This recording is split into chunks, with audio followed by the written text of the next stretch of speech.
কোরআন শরীফে আছে সূরা হুদের মধ্যে নূহ আলাইহিস সালাম ওনার বেঈমান সন্তানের জন্য যখন ডুবে যাচ্ছিল দোয়া করছিল, ইন্না ইবনি মিন আহলি, এই শব্দটা বলছিল নূহ নবী, আল্লাহ ওই যে ছেলেটা ডুবে যাচ্ছে এটা আমার পরিবার, আমার বংশধর, আমার সন্তান। এই কদ্দুর কথা শুধু কইছে, এক দূরে শুধু কইছে, আর কিচ্ছু বলে নাই যে আল্লাহ তারে মাফ করে দেন, তারে মুক্তি দিয়া দেন, তারে ডুবানির থেকে বাঁচায় দেন, কিচ্ছু কয় নাই। এই কথা এখানে শুধু কইছে, আল্লাহ ওই যে ছেলেটা আমার পরিবার, আমার সন্তান। মানে মনের আবেগে আর কিছু কইতেছে না। কোরআন শরীফে আছে আল্লাহ তাআলা কোরআনের আয়াত নাজিল করছে, আল্লাহ ওয়াহী নাজিল করছে, ইয়া নূহ, হে নূহ, ইন্নাহু লাইসা মিন আহলিক, সাবধান ওটা তোমার সন্তান না। সরাসরি কোরআন শরীফ, এটা তোমার সন্তান নয়। ইন্নাহু আমালুন গায়রু সালিহ, এটা বেআমল, গায়রু সালিহ। আমলে সালেহ কে কি বলে? নেক আমল বলে। তাহলে আমলে গায়রে সালেহ এটাতে কি বলে? বদ আমল। এটা আপনারা বুঝছেন না কথা? এটা সহজ কথা। আল্লাহ বলছে ও বদ আমল, ও নাফরমান, অতএব আপনার সন্তান না। এজন্য আমি পরিষ্কার ছেলেদেরকে বলি, বাবা তোরা যারা বেনামাজি, তুই মুসলমানের সন্তান না। মনে রাখিস বেটা, তুই লাওয়ারিস, তুই বেওয়ারিস, তোর কোনো মা নাই, তোর কোনো বাবা নাই, তোর কোনো পিতৃ পরিচয় নাই।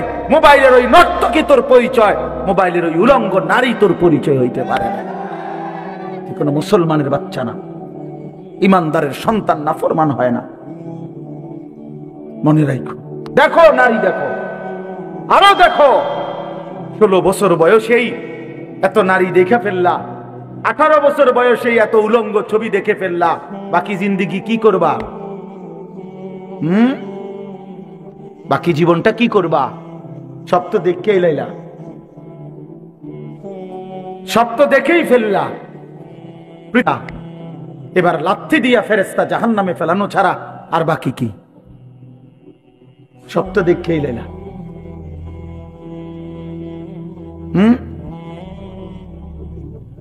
হালাল স্ত্রীর ভালোবাসা তো আর মিলবে না, পবিত্র স্ত্রী তো আর মিলবে না। আল্লাহ কোরআনে ওয়াদা দিছে, যেই পুরুষ খবিস, অসৎ চরিত্রের, আল্লাহর ওয়াদা তার স্ত্রীও মিলবে খবিস। কি আয়াত? আল খাবিসাতু লিল খাবিসিন ওয়াল খাবিসুনা লিল খাবিসাত।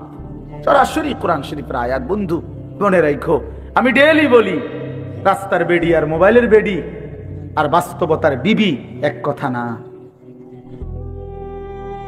রাস্তার নারী 2 নম্বর হইলে তোমার সমস্যা নাই, মোবাইলের নর্তকী 3 নম্বর হইলেও তোমার সমস্যা নাই। তোমার বউ যদি 2 নম্বর হয়, চরিত্রহীন হয়, তুমি বুঝবা দুনিয়া কারে বলে। তোমার হায়াতই তখন হয়ে যাবে জাহান্নামের টুকরা। এজন্য প্রিয় সন্তান মনে রাখো, এত অল্প বয়সে এত নষ্ট হইও না, এত কম বয়সে এত চরিত্রহীন হইও না, এত চালাক ভাইব না নিজেরে, এত চালাক ভাইব না, এত বুদ্ধিমান মনে করো না। তোমরা তোমরা অনেক চালাক মনে করতেছো নিজেরে। কেন? বাপে কিছু কয় না, মায়ে কিছু বলে না। আহা, আমি আজকেও বলছি সাদ ভাই, আমি আমার জীবনের সবচেয়ে আশ্চর্য লাগে, আহারে একটা ছেলের 18 বছর বয়স, এক ওয়াক্ত নামাজ পড়ে না, সারাদিন মোবাইল, চুলের বাহার, সারাদিন বন্ধুদের আড্ডায় শেষ। একটা মা, আপন মা, বাপ, আত্মীয় স্বজন, পাড়া পড়শি, কেউ তারে কদ্দুর ডাকে না। কিরে বাবা, একটা ছেলে ভাইবো ভাইয়া, তোমারে শুধু বলি, তুমি একটাবার ইনসাফের সাথে ভেবে দেখো, তুমি প্রতিনিয়ত গুনাহ আর অশ্লীলতার মধ্যে ডুবে যাচ্ছ, কিন্তু কেউ তোমারে কদ্দুর ডাকেও না। কিরে বাবা, তুই এরম করস কা? আহারে, তোর কি আল্লাহ নাই, আখেরাত নাই? তোর কি বাবা কবর নাই? কেউ তারে কদ্দুর মনে করায় না। এমন অভিশপ্ত হলো কেন? ইনসাফ কি বলে? মানে ওরে কেউ ডাকে না কা? আপন মাও আপন সন্তানকে ডাকে না, বাবাও ডাকতেছে না, কেউ তারে ফিরাচ্ছে না। তোমারে সবাই ছেড়ে দিছে কেন বাবা? এর মূল কারণ মনে রাখেন ছেলেরা, বাপ মনে রাখো, যার উপরে আল্লাহর লানত পড়ে, খোদার লানত, তারে গোটা সৃষ্টি ঘৃণা করে। তোমারে আর কেউ পছন্দ করে না, এজন্য কেউ তোমারে আর ডাকে না। আমি যদি যদি আমার ছোট ভাই হয়, আমি যদি তার অন্যায়ের কারণে ডাইকা আইনা থাপ্পড় দেই, মারি, শাসন করি, এটা তার জন্য কল্যাণ, কারণ আমি তারে ফিরাই আনলাম। আরেক হইলো আমি তার সাথে এতটা রাগ করলাম, যা তোর যেটা মনে কর তুই এটা কর, পিছা দিয়া ফির তোর কপালে তুই যা, আমি তোরে কোনোদিন ডাকবো না, বলবো না, ছুঁইবো না, যা মন চাই তুই যা কর। তো বাহ্যিক দৃষ্টিতে তো মনে হবে তারে মারি নাই, থাপ্পড় দেই নাই, কিন্তু তার তো অনন্তকালটা শেষ, তার ভবিষ্যৎটা শেষ, তার লাইফটা তো শেষ। তার চাইতে ভালো ছিল তারে মারা, কিল কনি ঘুষি দিয়া হইল ফিরাইয়া আনা, এটা উত্তম ছিল না? এজন্য তোমারে ফিরাবে না কেন?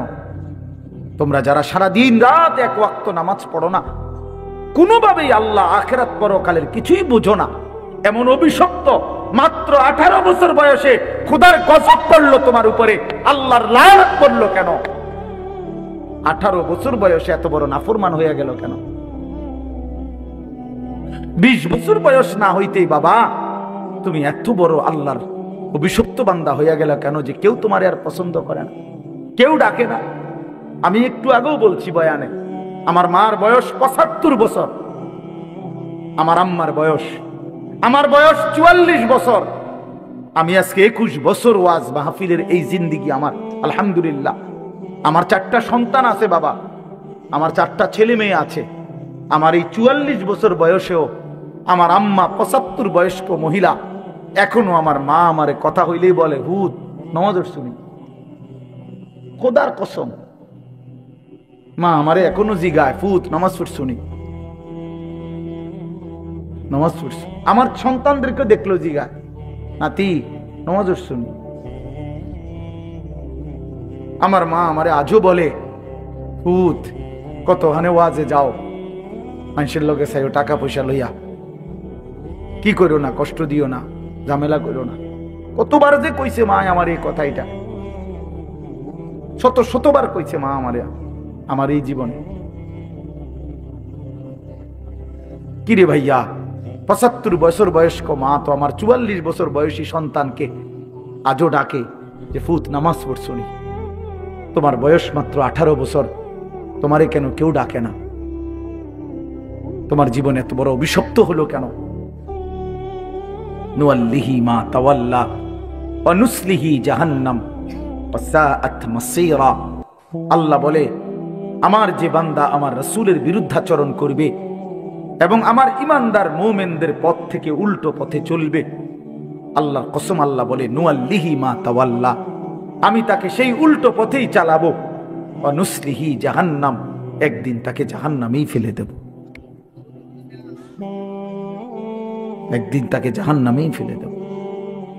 ওয়ালা তাকুনু কাল্লাযীনা নাসুল্লাহ ফাআনসাহুম আনফুসাহুম। রব্বুল আলামিন বলেন, ঈমানদার, আমি আল্লাহকে এতটা ভুলে যেও না, বেশি দিন ভুলে গেলে আমি একদিন তোমাকে নিজের পরিচয় ভুলিয়ে দেব, আত্মপরিচয় ভুলে যাবা বান্দা, আর কোনোদিন মনে পড়বে না তুমি মুসলমান, আর কোনোদিন মনে পড়বে না তোমার কবর আছে, হাসর আছে, আখিরাত আছে, আর কোনোদিন পরকাল ভুলে দেব।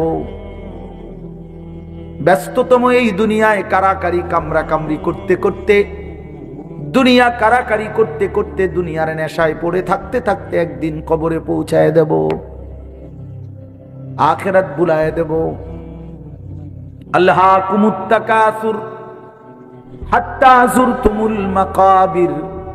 আল্লাহ বলে, বান্দা দুনিয়া বাড়ানোর নেশায় আখিরাত ভুলে গেলা, কিন্তু মনে রেখো এরই মাঝে একদিন কবরস্থানে পৌঁছে যাবা, ঠিকই একদিন কবরস্থানে চলে আসবা। কাল্লা সাউফা তা'লামুন, সেদিন কবরে আসলেই আমি আল্লাহ তোমাকে বুঝিয়ে দেব আমার প্রতিটা নাফরমানির শাস্তি।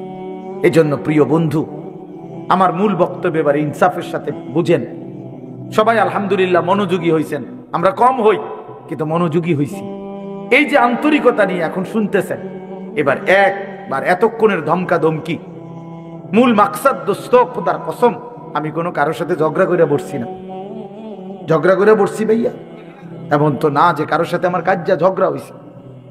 এই এতগুলো ধমকের মাকসাদ তো ফিরাইতে চাই, তোমার বিবেক জাগাইতে চাই, ইমানদারের বিবেক জাগাইতে চাই। এই জন্য এতগুলো শক্ত কথা বললাম। অর্থ হইল দিলটা জাগুক, ইনসাফ আসুক, বিবেক আসুক, জাগুক। তো যদি আমরা বুঝি আমরা মুসলমান, আমরা মুমিন, তাইলে বাপ আমাদের জিন্দেগি আখেরাত, আমাদের জীবন দুনিয়া না। দুনিয়া আমাদেরকে অল্প সময়ের জন্য দেওয়া হয়েছে, মূলতই আমাদের যাবতীয় হাসি কান্না আনন্দ বেদনা, আমাদের জিন্দেগির যাবতীয় প্রস্তুতি খোদার কসম আখিরাতের জন্য। আখিরাতের জন্য আমাদের সত্যিকার অর্থে আমরা একটা মিনিট আমার শায়েখ আরিফ বিল্লাহ হাকিমুন নফস আল্লামা মুফতি মুশতাকুন নবী কাসিমি হুজুর আমার মাদ্রাসায় কয়দিন আগে বয়ান করছিলেন। 8ই ফেব্রুয়ারি আমি আমার মাদ্রাসায় কিশোর যুবক ছেলেদের জন্য আলাদা ইসলাহি মজলিসের আয়োজন করছিলাম বয়ানের। 16 বছর থেকে 30 বছর বয়সী, শুধু এই বয়সী ছেলেদের জন্য প্রায় 600 ছেলে উপস্থিত হয়েছিল। তখন হযরত বলছিলেন ওইখানে বয়ানে যে ভাইয়া আমাদের জিন্দেগি দুইটা, আমাদেরকে আমাদের আল্লাহ দুনিয়া ছাড়তে বলে নাই, আখিরাত ভুলতে বলে নাই, দুনিয়া বাদ দিতে বলে নাই। আল্লাহ ওয়ালা তানসা নাসিবাকা মিনাদ দুনিয়া, আল্লাহ বলছে বান্দা দুনিয়া ভুলে যেও না। আমি বাজার ব্যবসা হাট ঘাট চাকরি ক্ষেত খামার স্ত্রী সন্তান ঘর পরিবার ঘুম আহার নিদ্রা আমি কোনোটাই বাদ দিতে বলি নাই বান্দা, ছাড়তে বলি নাই। আমি আল্লাহ তোমাদের জিন্দেগি বানাইছি দুইটা, একটা হলো দুনিয়া আর একটা হলো আখিরাত। দুনিয়া তুমি কর্ম করবা আর আখিরাতের জন্য আমল করবা। দুনিয়া কর্ম, আখিরাত তোমার ধর্ম। দুনিয়ার জন্য করবা কর্ম, আখিরাতের জন্য করবা ধর্ম। তো ধর্ম এবং কর্ম, কর্ম এবং ধর্ম মিলবে, তোমার গন্তব্য জান্নাতে হবে। তাইলে এখন হুজুর একটা আশ্চর্য সুন্দর কথা কইছে যে আল্লাহ বলছে বান্দা দুনিয়া তোমার কর্ম, আখিরাতের জন্য তোমার ধর্ম। কিন্তু আখিরাত লম্বা সময়, দুনিয়া স্বল্প সময়। নবীজি সাল্লাল্লাহু আলাইহি সাল্লাম বলছেন একটা সাগরের মধ্যে যদি কেউ নিজের আঙ্গুল চুবায় ভিজায়, তো আঙ্গুলের অগ্রভাগে যেটুকু পানি এটুকুই হলো দুনিয়া, আর সাগরের বাকিটা পানি আখিরাত। তাইলে আখিরাত লম্বা না দুনিয়া লম্বা বলেন? কিন্তু মজার বিষয় হলো লম্বা হলো আখিরাত, স্বল্প হলো দুনিয়া। কিন্তু আল্লাহ তাআলা আমার হায়াত, আমার সময় স্বল্প দুনিয়ার জন্যই দিয়েছেন বেশি, আর অনন্তকালের আখিরাতের জন্য আমল চাইছেন অল্প অল্প। সকাল 6টা বাজে 4 রাকাত ফজরের নামাজ, তাহলে 10 মিনিটের বিষয়। আবার দুপুর 1:30টা বাজে 10 রাকাত জোহরের নামাজ, 20 মিনিটের সময়। তাইলে ধরে নিলাম সকাল 6টার পরে 7টা 8টা 9টা 10টা 11টা 12টা 1টা, প্রায় 7.5 ঘন্টা পরে আবার 20 মিনিট। তাহলে সকালের 10 মিনিট আর দুপুরের 20 মিনিট, এই হলো 30 মিনিট মনে করেন আখিরাতের জন্য, আর 7.5 ঘন্টা আমার দুনিয়ার কর্মের জন্য। তাহলে স্বল্প সময়ের দুনিয়ার জন্য আমারে সুযোগ দিলেন বেশি, অনন্তকালের আখিরাতের জন্য আমলের জন্য চাইলেন আমার কাছে অল্প সময়। এটাও আল্লাহর জন্য আমরা দেব না? এটা ইনসাফ হইল? এটা বিবেকের দাবি হইল ভাইয়া? অতএব আমি অনুরোধ করছি মেহেরবানি করে আমরা ভাবতে শিখি। আরে এই বাচ্চা লাগাই দিলেন কেন আপনারা, আবার নামাই দিলেন কেন? তাইলে শেষ, আমার কথা শেষ, আর অল্প একটু কথা। তাইলে আমি বলতে চাচ্ছি আমরা যদি বুদ্ধিমান হইতাম তাইলে দুনিয়া আমাদের সুন্দরী চলে, আখিরাত সাথে নিলে দুনিয়া লস হয় না। আখিরাত সাথে নিলে 5 ওয়াক্ত নামাজ যদি কেউ মজবুত সিদ্ধান্ত নেয়, এটা কঠিন কিছু না। হালাল উপার্জনের কেউ সিদ্ধান্ত নিলে এটা কঠিন কিছু না। চরিত্র হেফাজতের সিদ্ধান্ত নিলে খোদার কসম এটা কিছুই না। আল্লাহ তাআলা হাদিসে কুদসিতে আছে, ওয়াদা দিছে, কেউ যদি আমি আল্লাহর ভয়ে চোখ হেফাজত করে, আমি তার দিলের মধ্যে ইমানের এমন স্বাদ দেব যে নগদ ইমানের মজা সে পাইতে থাকবে। খোদার কসম এটা হাদিস, মান তারাকাহা মাখাফাতি আবদালতুহু ঈমানান ইয়াজিদু হালাওয়াতাহু ফি কলবি। তাহলে গুনাহ ছেড়ে দিলে, আল্লাহকে মেনে নিলে, আল্লাহর ইবাদত করিলে খুব কঠিন কিছু না, খুব কঠিন কিছু না।